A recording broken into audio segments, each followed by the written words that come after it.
Welcome to High Octane Leadership with Donald Thompson.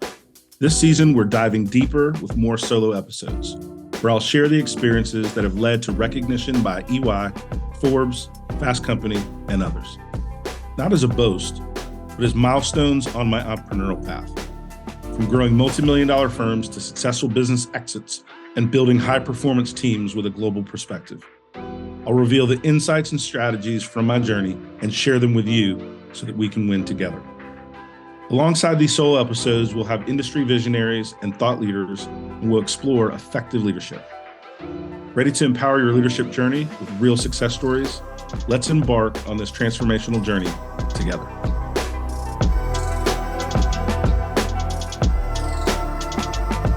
Today, I'm joined by Bob Batchelor, an award-winning communications strategist at the Diversity Movement.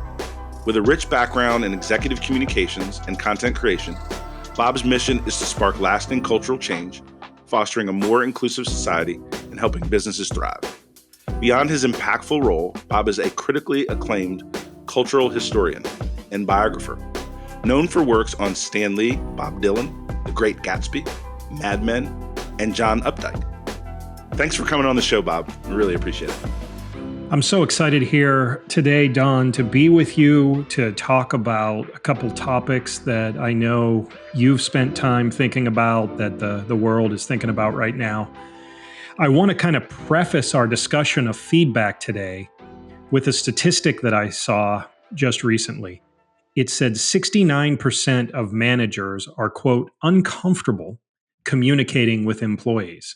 I think that really speaks to, from multiple levels, why feedback is such an important topic. Maybe you could just tee some ideas about feedback up, and then I'll follow up with some more pointed questions. Yeah, I think that statistic says a lot, and I'll unpack a couple of thoughts from my perspective, right? In this new world of work, managers and people leaders are on eggshells because we're more focused about not saying the wrong thing versus giving people the information they need to grow in their careers, to meet their objectives. Because the backlash of making a wrong comment, saying something a little bit too harsh, right? Saying something that somebody doesn't receive well is so significant that I think, and quite frankly, I have personally pulled back in the amount of feedback that I give, not just the style. And it's not necessarily a good thing, but it's a real thing. And so that's one of the reasons I'm looking forward to this conversation, not only to share some nuggets that I've learned over the years, but also to be very transparent with leaders that over the executives that I talk to, the things that I read, this is a very common issue because it's like you should be more thoughtful in how you describe things to people. You should be more empathetic. But how do you do these things while still adding the business level directness that's required so people understand when they're not meeting a standard or need to get to the next level or encouragement? So it is an interesting, I guess the word would be dichotomy, the way to think about it. Yeah, definitely. Let's break down the different types of feedback. So I'd like you to talk about feedback to a manager. And that has two parts, because I think for younger professionals who are listening to High Octane Leadership, that would be a valuable point, something they're probably not super comfortable with. Also to a manager if you're an older professional or more seasoned, experienced. And then feedback to peers, and then to teams, which would be your direct reports or reports. So I think those three categories will really provide some insight into this overall. Let me start at a very high level, and then I'll drill down into the specific elements of feedback that you talked about, which are very powerful.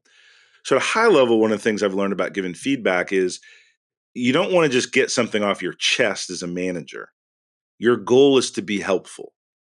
Your goal is that the feedback moves a conversation forward, moves an action forward, creates positive change, or here's the thing, recognizes outstanding performance.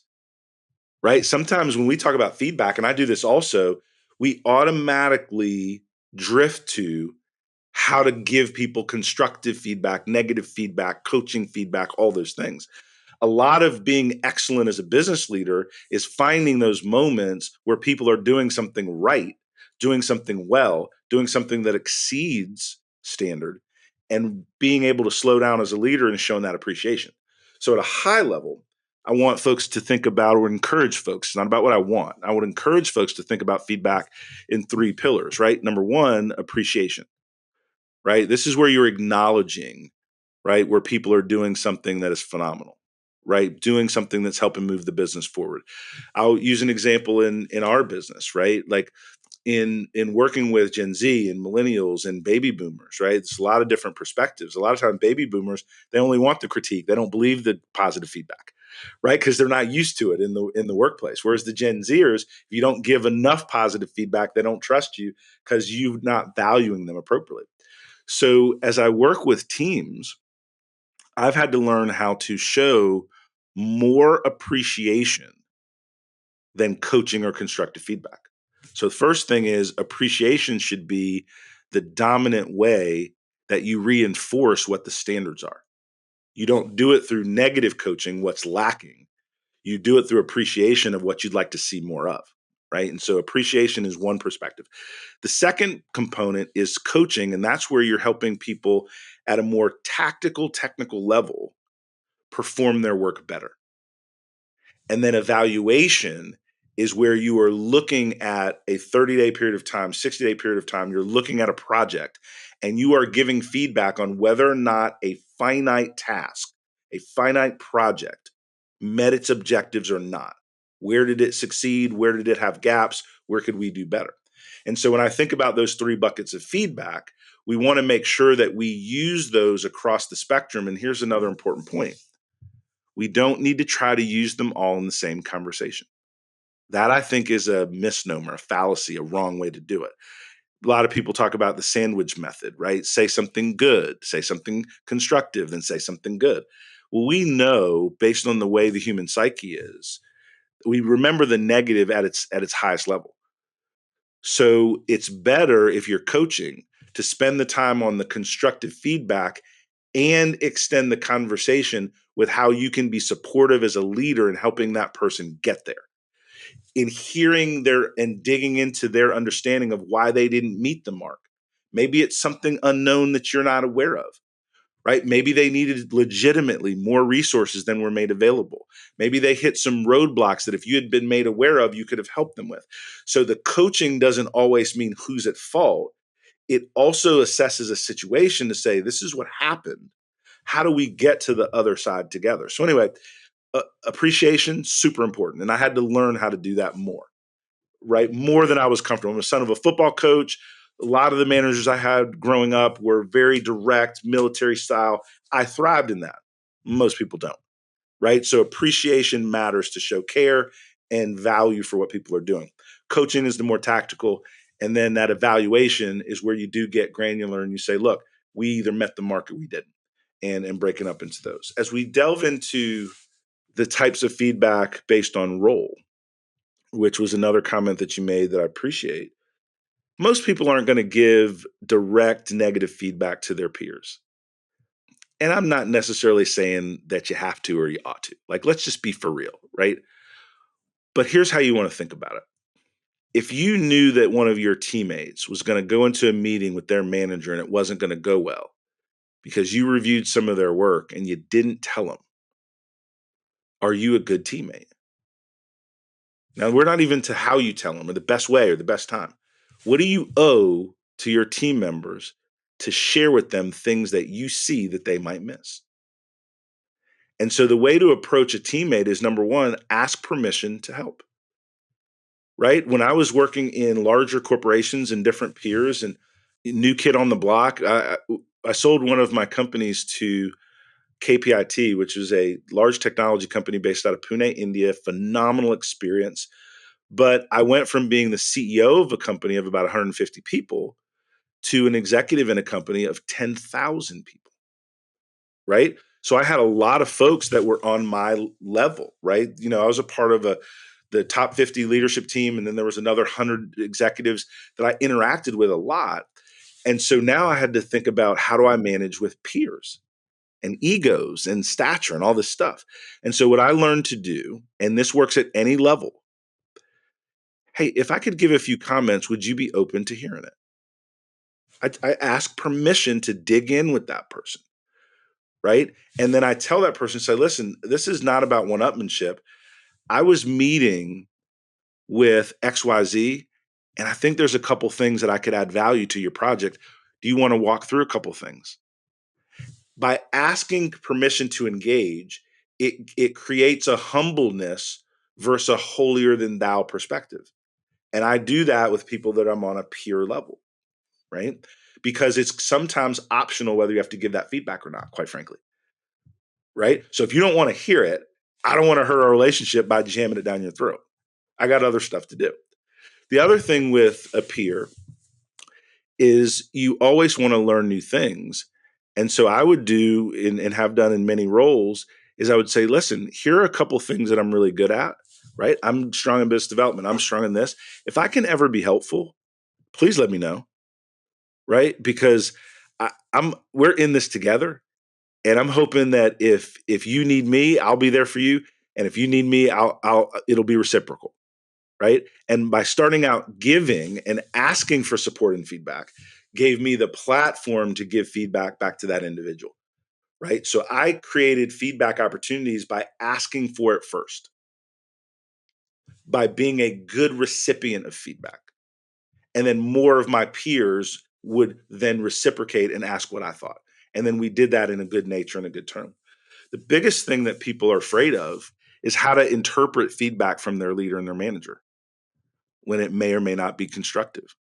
And, there's still a lot of fear in businesses today, especially with layoffs and different things that are going on. Negative feedback doesn't necessarily mean you're going to get fired. It doesn't mean that your boss is mad at you. It doesn't mean you're terrible at your complete job. What it means is that you're getting feedback at a particular moment in time on a specific topic, and what can you learn from it?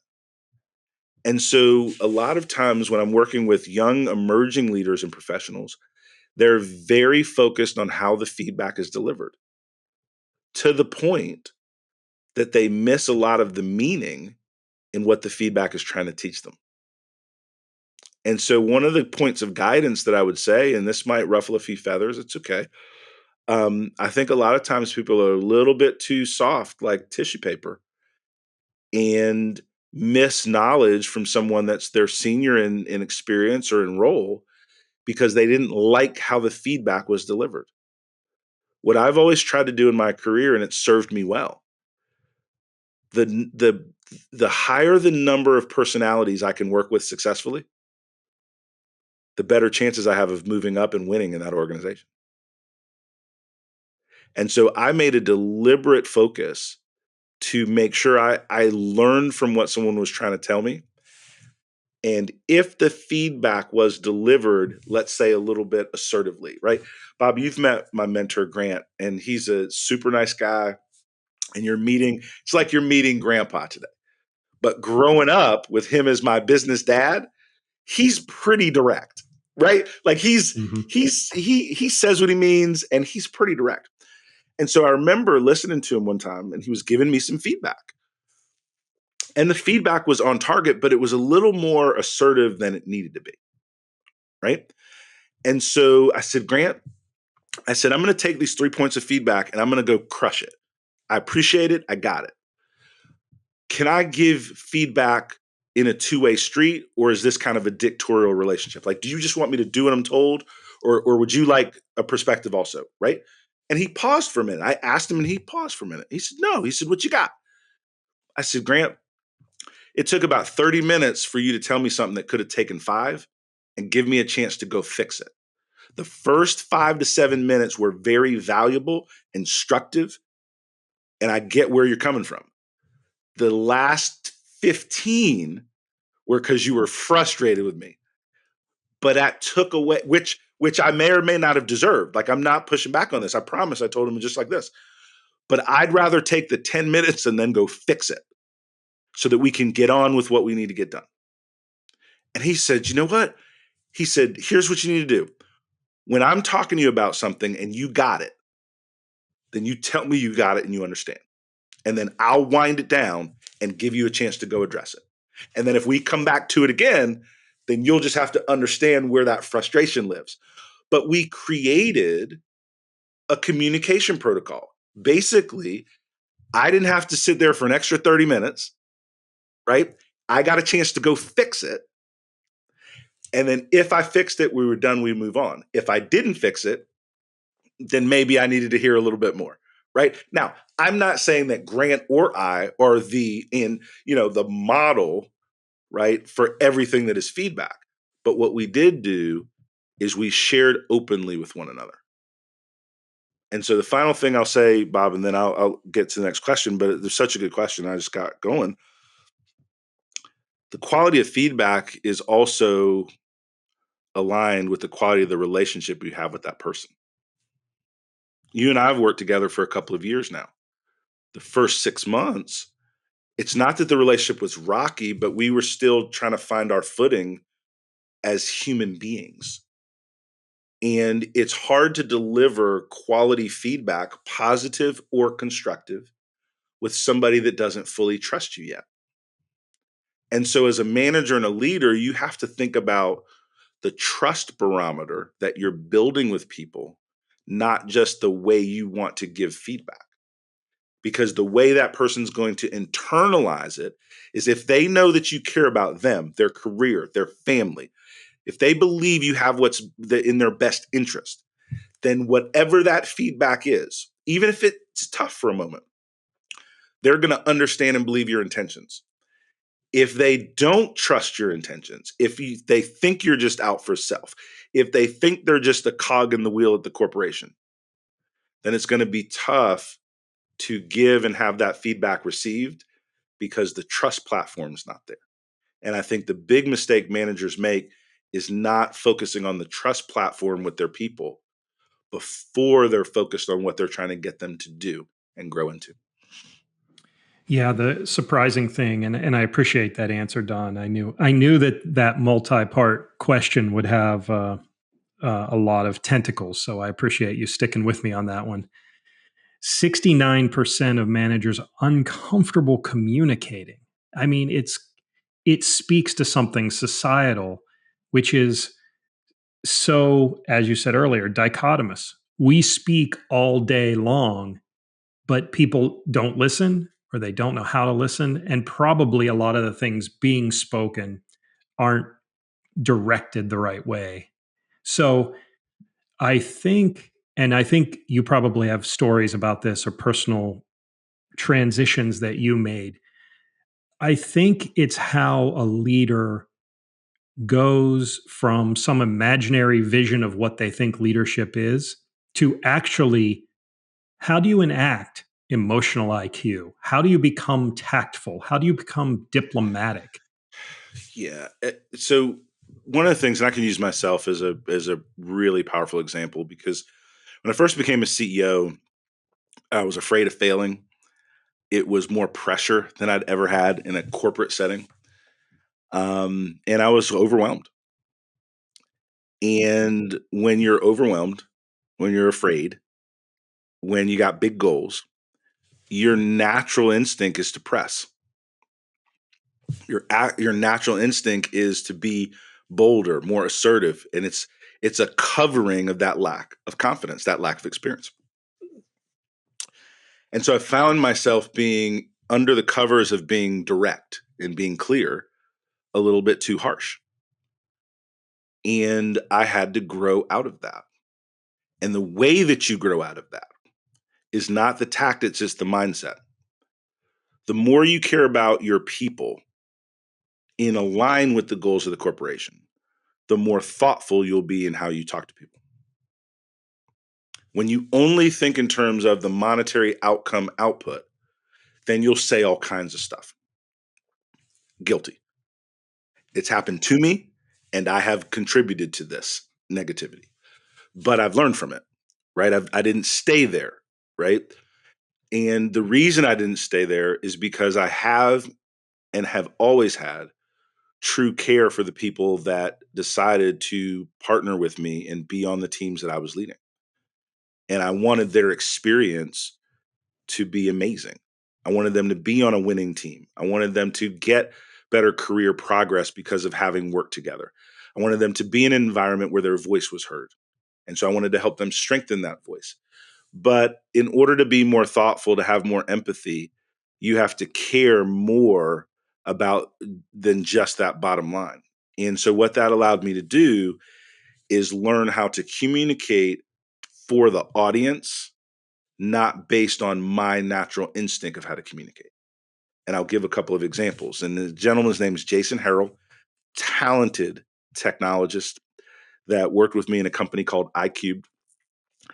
And he pulled me aside, and I was so thoughtful and grateful, so grateful that I created an environment where I wanted everyone to speak up. If you've got a problem, say about it, right? If you've got an issue, need something to come up and you keep it to yourself, then handle it.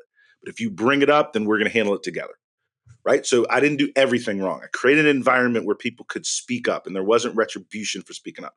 So Jason spoke up. So after one of our company meetings, Jason said, hey, Don, can I talk to you? And I was like, sure. What you got? What's up? And I thought I was going to get praised for my latest speech, man, and rallying the troops. And we made our quarterly numbers. And Jason goes, hey, if you use one more football analogy, about 10 of us are going to quit. He said, we haven't played football. We don't know anything about football. It doesn't make us want to work harder, right? We don't understand. It was like Jason got the votes to speak on behalf of a group of developers. And I sat back and thought about it, and I was like, if you're a sales professional, you tailor your message to the audience. If you're a marketer, you tailor your message to the audience. If you're a CEO and a leader, you tailor your message to the audience. So I needed to use different metaphors, different examples that my team would understand versus what was natural for me to communicate based on what I understood. But Jason's courage and confidence to give me that feedback allowed me to learn. And so back to that point of feedback is I think that we believe in today's environment that feedback is the boss's responsibility to get it right. I believe any kind of relationship is a two-way street. Now, I think it's more heavily weighted to the leader. I do believe that. But I do think that teams and team members, whether you communicate it to HR, whether you communicate it to your manager, whether you write a note and slide it under your boss's door, you've got to communicate to people that have authority and influence when there's things that you see that they may not understand, because all of us have blind spots. But that's an example, Bob, of what you're describing. I want to touch on a point that is going to speak more to your executive coaching and global experience. Okay. So one of the things that I know about you that isn't universally known, people know you coach, and you coach people from across spectrums. You coach younger professionals, students, through multi-billion-dollar C-suite leaders. And so one of the things that I know that you do as a coach is you have to listen well, and you do need to provide feedback. So particularly, I know with global audiences, has there anything that you've been doing in your global coaching that has changed the way you look at feedback? Because I know you're working with different leaders in Europe, in Asia, in India. Yep. How has that global perspective changed? Oh my gosh, Bob, thanks for asking the question, because that's a really big topic and something that I've learned quite a bit over my career. Your advice as a leader, your communication as a leader has to take in consideration the cultural differences of the audience that you're working with, right? Like if you think about folks that are uh, doing business in Germany, for example, right? And you think about engineering and exactness and push through, and that's right. You think about doing work in India, which is still very hierarchical. And so if you're giving somebody advice of Asian Indian descent and telling them to go talk to their manager and give their manager feedback, they're gonna be like, yeah, probably not gonna do that. Yeah, thanks, Don, but I'm probably not going to do that. Right. And so you have to take into consideration the way that culture impacts our business environment and then give people advice that can work in the context that they're living in. And that's a very, very important distinction. And so I'll give an example of a piece of feedback I gave to someone that their boss was European. They are a US employee of a global business and very strong command and control leader. And how do you approach that when you have some good ideas and different perspective? I said a couple things. So when you're talking to somebody that's a high octane leader, if you're talking to me, for example, instead of just sharing your idea, just say to that leader, John, are you open to alternative points of view? Or is what you're telling me the dictate that you want me to work against? And now that leader has to sit back. And most leaders are not going to sit there and go, no, do it like I said. Do you know how, that's so, right? So you've kind of put them in a box, but you've been respectful and you've created space for you to be heard, right? Number two, that's one example of phrasing that I use. Number two, when I'm working with leaders, I'll say, you gave me a way to do something, you gave me feedback. I have a couple of new ideas. Can we test both of these in the marketing content that we write and give you options for you to then select? Again, you've not said you don't agree with their idea, which you shouldn't do to a strong, authoritative command and control leader. But what you did is ask permission to add other alternatives to their thought process, bring back to them for them to be able to choose the solution that works best in the context. So for me, when we're working from cultural differences, but also what I weaved in, Bob, is personality differences, right? We have to learn how to phrase our communication in a way that is purposeful, powerful, but also incredibly polite.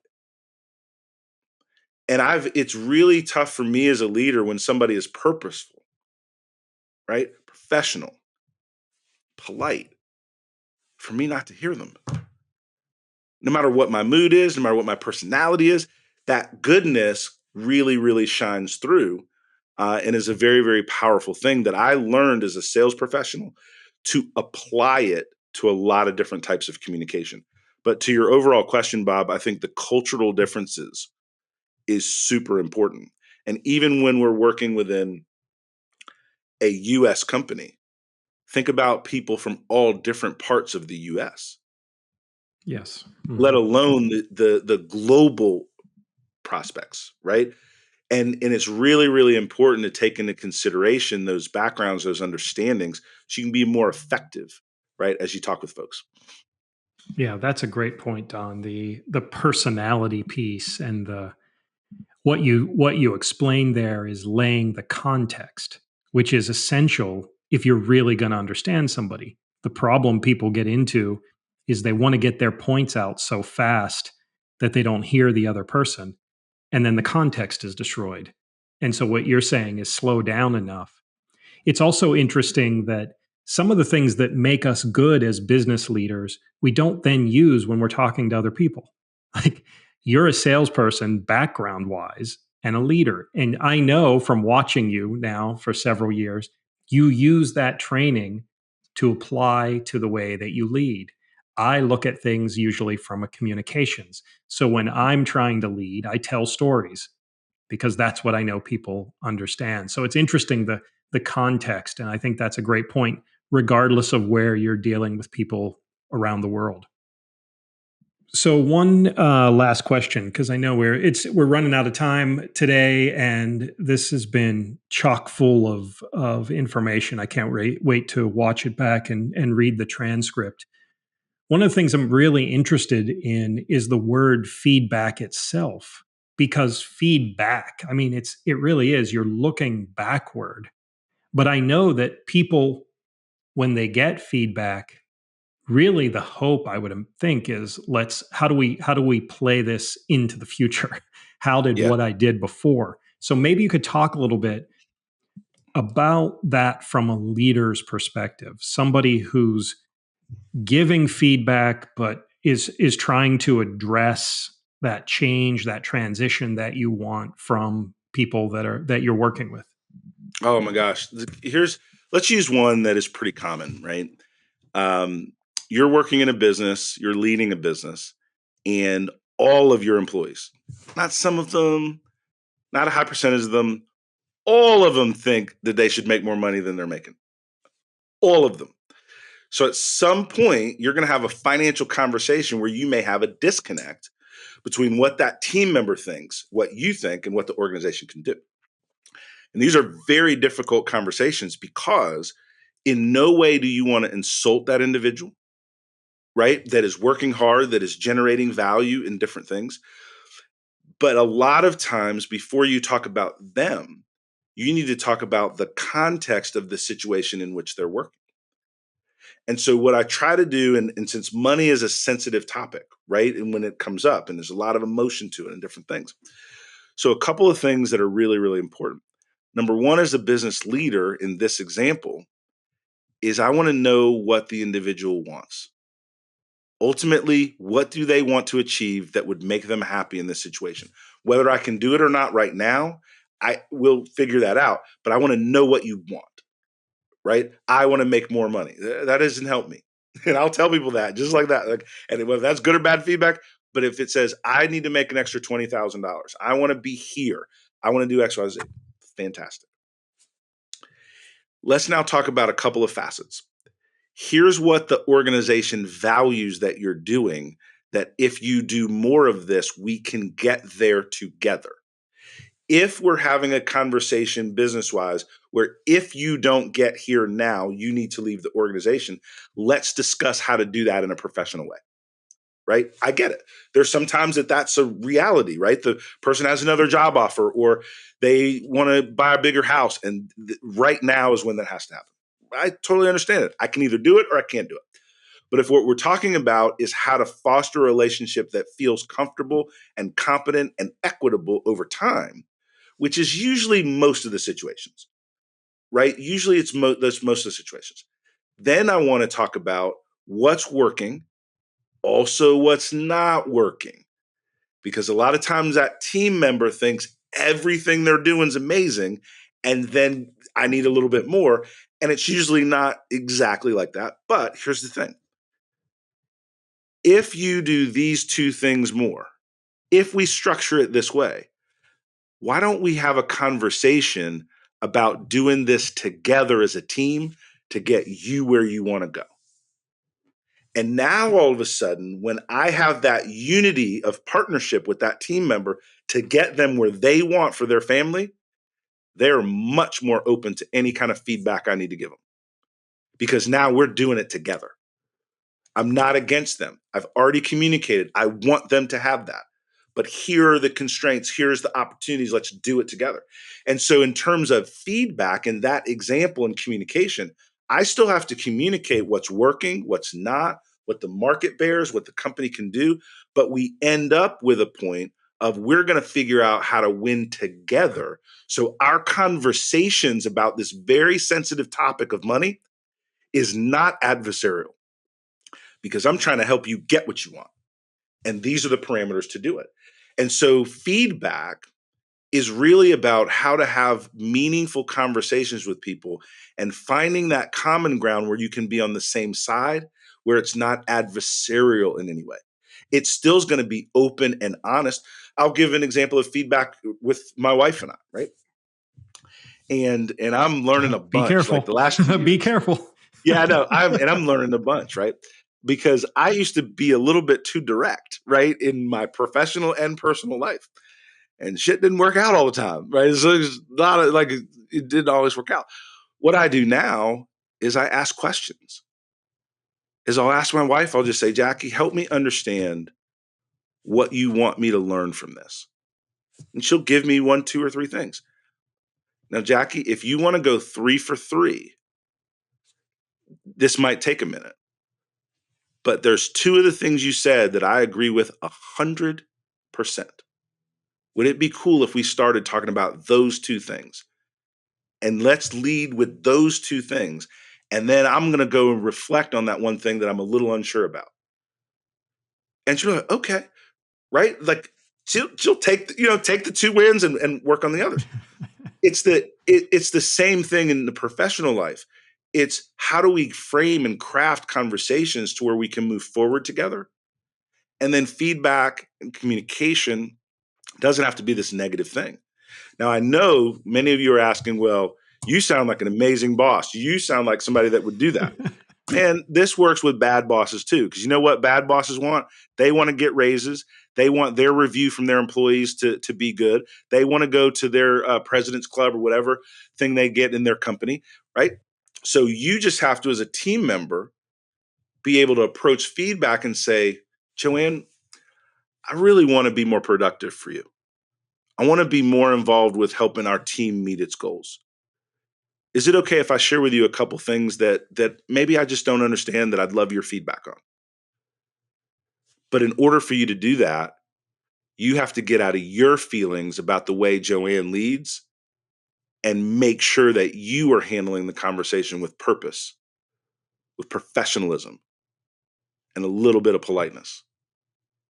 Most people these days, it's all about them, how they feel, how something was landed with them.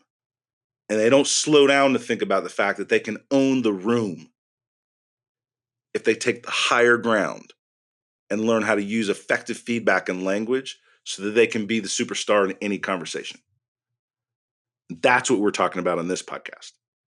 And that's the one thing that I've learned that has helped me. I can go into any room, anytime, anywhere in the world. As long as if I don't speak the language, I have a translator or something like that, right? Yes, right? And work and deal with people. Because number one, I want to be helpful. Number two, I want to be truthful. Number three, I want to make sure we all win together. And because that's where I'm coming from, that is global. People receive that tone and temperament globally, right? And I think we all could use a little bit more humility.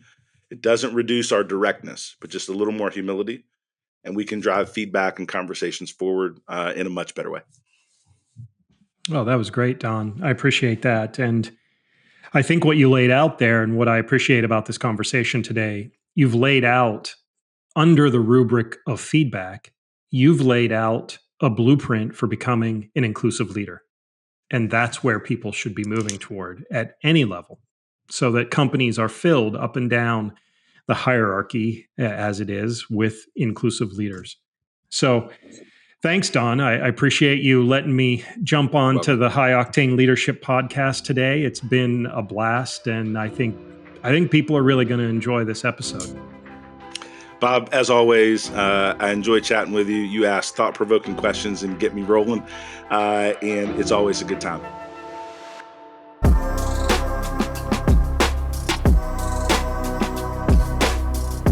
Thank you for joining us on High Octane Leadership with Donald Thompson. Today's episode is a step in our collective journey towards leadership excellence. Remember, every story we share and every insight we gain is a piece in the puzzle of our leadership journey. For more insight and detail, hit the subscribe button so that we can stay connected. For deeper information and more episodes, go to donaldthompson.com. Continue to lead with vision and purpose, and until we meet again, embrace your role as a high-octane leader in the ever-evolving world of business.